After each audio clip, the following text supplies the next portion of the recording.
ओम नमः शिवाय। देवों के देव महादेव और माता पार्वती को कोटि कोटि प्रणाम। आइए श्रद्धा और भक्ति के साथ कथा का शुभारंभ करें। हर हर महादेव। आज की ये कथा बहुत विशेष है और इसलिए अंत तक इसे अवश्य सुनिएगा। जब सभी सप्त ऋषि देवी पार्वती की परीक्षा करके अपने अपने लोक में चले गए, तब भगवान शिव ने देवी की तपस्या की परीक्षा लेने का विचार किया। वे मन ही मन पार्वती से बहुत संतुष्ट हुए, लेकिन फिर भी परीक्षा के बहाने पार्वती को देखने के लिए वे जटाधारी तपस्वी का रूप धारण करके उनके वन में गए। अपने तेज से प्रकाशमान अत्यंत वृद्ध ब्राह्मण का रूप लेकर वे दंड और छत्र लिए वहां से प्रस्थित हुए। उस समय उन्होंने देखा कि देवी शिवा सखियों से घिरी हुई वेदी पर बैठी थी। चंद्रमा की विशुद्ध कला जैसी दिख रही थी। ब्रह्मचारी का स्वरूप धारण किए हुए भक्त वत्सल शंभु पार्वती को देखकर उनके पास गए। उन अद्भुत तेजस्वी ब्राह्मण को देखकर देवी शिवा ने समस्त पूजन सामग्रियों से उनकी पूजा की।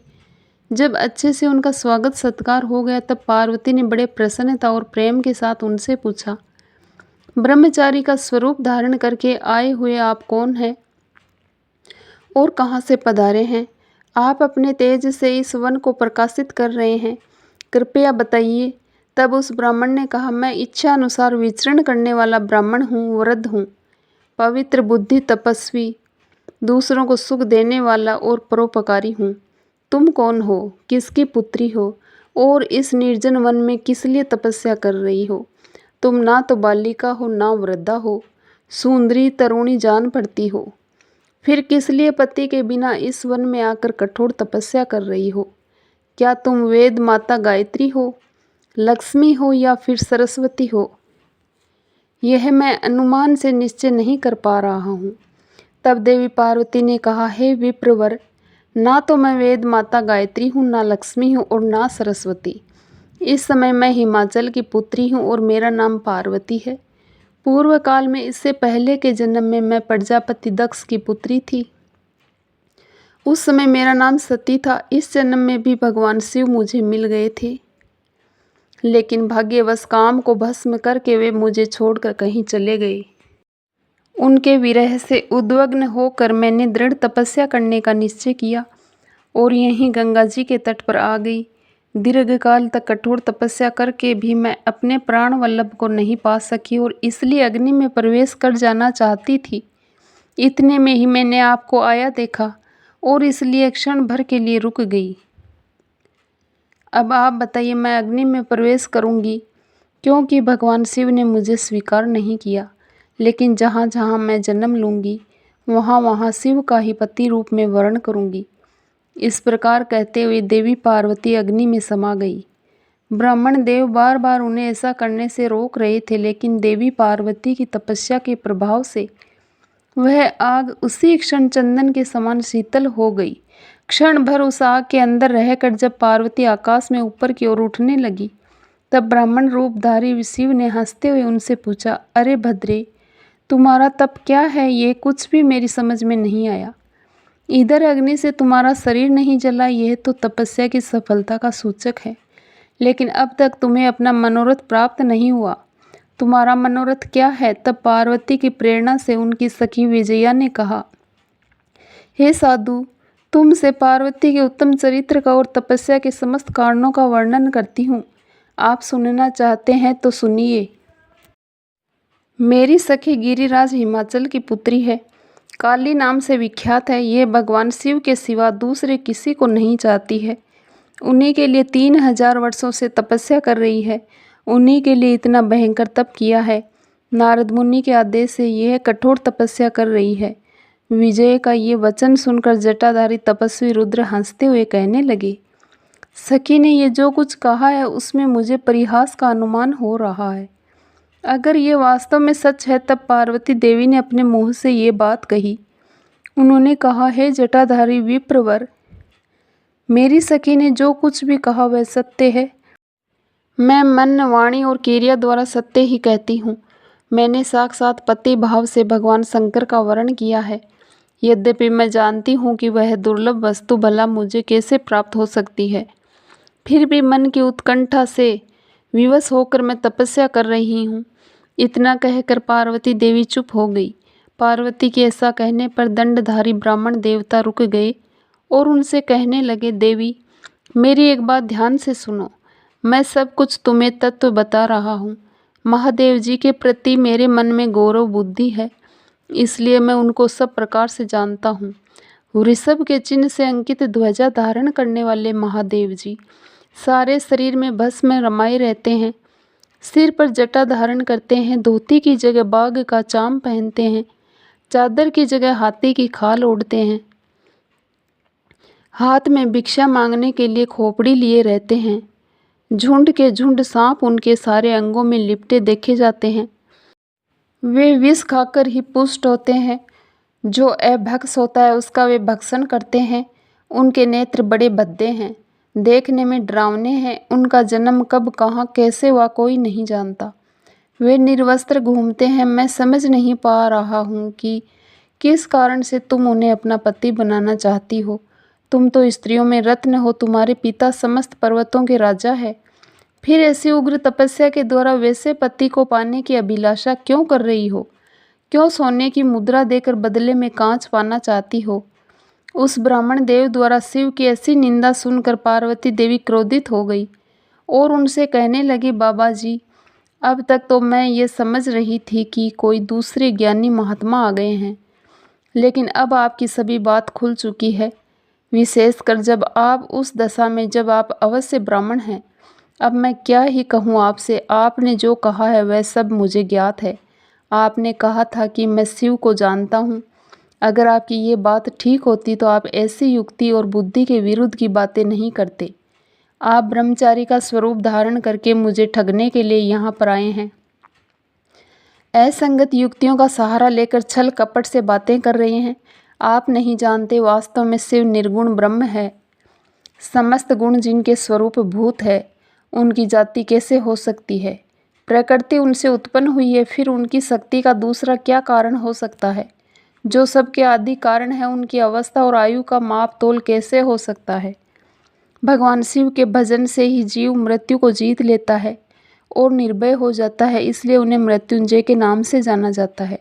हे दुष्ट ब्राह्मण, आपने ये कहा था कि मैं शंकर को जानता हूँ, लेकिन निश्चय ही आप उन सनातन शिव को नहीं जानते।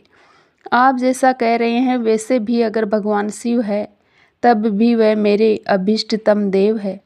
वे भक्त वत्सल सर्वेश्वर ही हम सब के परमेश्वर है और उन्हीं महादेव को प्राप्त करने की मेरी इच्छा है। पार्वती जी की बात सुनकर फिर से वह ब्राह्मण कुछ बोलने लगे, लेकिन भगवान शिव की निंदा नहीं सुनना चाहती थी देवी पार्वती, और इसलिए उन्होंने अपनी सखी विजया से तुरंत कहा, सखी इस अधम ब्राह्मण को यत्नपूर्वक यहीं पर रोक लो। यह फिर से कुछ कहना चाहता है। यह केवल शिव की निंदा करेगा और जो शिव की निंदा करता है केवल उसी को पाप नहीं लगता, जो उस निंदा को सुनता है उसे भी लगता है। ब्राह्मण होने के कारण यह वध्य तो नहीं है, लेकिन त्याग देने योग्य अवश्य है। चलो हम इस स्थान को छोड़कर कहीं और चले जाते हैं। इतना कहकर जैसे ही देवी पार्वती अपनी सखियों के साथ जाने लगी, उसी क्षण भगवान शिव ने अपने साक्षात स्वरूप से प्रकट होकर देवी पार्वती का हाथ पकड़ लिया। शिवा जैसे सुंदर स्वरूप का ध्यान करती थी, वैसा ही सुंदर रूप धारण करके शिव ने उन्हें दर्शन दिया। भगवान शिव को वहाँ पर आया देख पार्वती देवी लज्जाशील हो गई और फिर भगवान शिव ने उनसे कहा, हे प्रिय, आप मुझे छोड़कर कहाँ जा रही है? अब मैं फिर कभी भी आपका त्याग नहीं करूँगा। आज से मैं आपकी तपस्या से खरीदा जा चुका हूँ।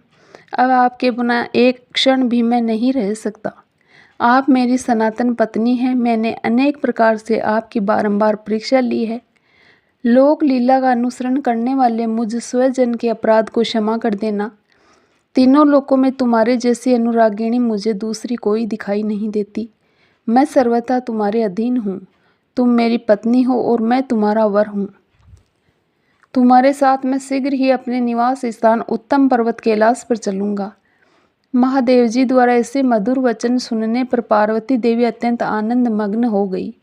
तपस्या से मिलने वाला सारा कष्ट दूर हो गया और फिर उन्होंने भगवान शिव से कहा, हे प्रभु, आप मेरे स्वामी हैं। पूर्व काल में आपने जिसके लिए हर्षपूर्वक दक्ष के यज्ञ का विनाश किया था, उसे क्यों भुला दिया था? मैं ही वही आप है और वही मैं हूँ। इस समय मैं तारकासुर से दुख पाने वाले देवताओं के कार्य की सिद्धि के लिए रानी मैना के गर्भ से उत्पन्न हुई हूँ। अगर आप प्रसन्न हैं और अगर मुझ पर कृपा करते हैं तो मेरे पति हो जाइए। आपकी आज्ञा लेकर मैं पिता के घर जाऊंगी। अब आप अपने विवाह रूप परम उत्तम विशुद्ध यश को सर्वत्र विख्यात कीजिए। जब आप प्रसन्नतापूर्वक ऋषियों से मेरे पिता को सब बातों की जानकारी कराएंगे, तब मेरे पिता अपने भाई बंधुओं के साथ आपकी आज्ञा का पालन करेंगे। जब मैं पहले प्रजापति दक्ष की कन्या थी और मेरे पिता ने आपके हाथ में मेरा हाथ दिया, उस समय आपने शास्त्रोक्त विधि से विवाह का कार्य पूरा नहीं किया। मेरे पिता दक्ष ने ग्रहों की पूजा नहीं की, इसलिए उस विवाह में ग्रह पूजन विषय एक बड़ी भारी त्रुटि रह गई। अब की बार देवताओं के कार्य की सिद्धि के लिए आप शास्त्रोक्त विधि से विवाह कार्य का संपादन करवाइएगा। पार्वती की ऐसी बात सुनकर भगवान सदाशिव बड़े प्रसन्न हुए और हंसते हुए उनसे कहने लगे, हे देवी, मैं तुम्हारे पिता हिमालय के पास नहीं जा सकता और भिक्षुक होकर किसी तरह तुम्हारी उनसे याचना भी नहीं कर सकता। महान गुणों से अत्यंत गौरवशाली महात्मा पुरुष भी अगर अपने मुंह से देही यानी दे दो यह बात निकालता है तो तत्काल वह लघुता को प्राप्त हो जाता है। यह सुनकर पार्वती देवी ने कहा, हे नाथ, आप आत्मा है और मैं प्रकृति। इस विषय में विचार करने की कोई बात नहीं है। फिर भी आपको प्रयत्नपूर्वक मेरी प्रार्थना सुननी चाहिए। आप मेरे लिए याचना करिए। हेमवान को दाता बनने का सौभाग्य प्रदान कीजिए। इस प्रकार कहकर भगवान शिव को उन्होंने बारंबार प्रणाम किया और हाथ जोड़कर चुप हो गए और भगवान शिव ने भी ऐसा करना स्वीकार किया।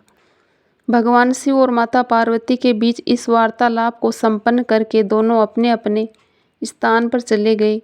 देवी पार्वती भी अपने रूप को सफल करके महादेव जी का नाम लेती हुई अपने पिताजी के घर वापस गई।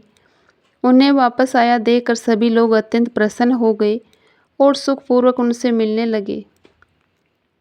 सब लोग हर्ष के साथ पार्वती की भूरी भूरी प्रशंसा करने लगे, उन्हें प्रणाम करने लगे। सखियों के मुख से पर्वतराज हिमालय और मैना ने श्रवण किया कि किस प्रकार देवी पार्वती की तपस्या सफल हुई है और भगवान शिव उनका स्वीकार करना चाहते हैं।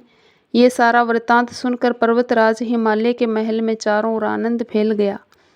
तत्पश्चात भगवान शिव ने माता अरुंधति के साथ सभी सप्त ऋषियों को बुलाया और पर्वतराज हिमालय तथा मैना के पास जाकर उन्हें विवाह विधि संपन्न करने के लिए कहा। उनकी आज्ञा पाकर सभी ऋषि पर्वतराज हिमालय के पास आए। उन ज्योतिर्मय महर्षियों को देखकर हिमवान ने कहा, आज मैं धन्य हो गया, मेरा जीवन सफल हो गया, क्योंकि आप जैसे विष्णु रूपी महात्मा आज मेरे घर पधारे हैं। पर्वतराज हिमालय द्वारा आदर सत्कार और सम्मान पाने के बाद ऋषि ने कहा, हे शैलराज, भगवान शिव को जगत का पिता कहा गया है और शिवा जगत माता मानी गई है, अतः तुम्हें महात्मा शंकर को अपनी कन्या देनी चाहिए। ऐसा करके तुम्हारा जन्म सफल हो जाएगा। सप्त ऋषियों का यह वचन सुनकर हिमवान ने दोनों हाथ जोड़कर कहा, हे महाभाग सप्त ऋषियों, आपके कथन से मेरा सारा संदेह दूर हो गया है। मैंने शिव और पार्वती के चरित्र को सुना है। अब मेरा शरीर, मेरी पत्नी मैना, मेरे पुत्र पुत्री रिद्धि सिद्धि और अन्य सभी वस्तुएं भगवान शिव की है और किसी की नहीं। यह भगवान रुद्र का ही भाग है और इसे मैं उन्हीं को दूंगा, ऐसा मैंने निश्चय कर लिया है।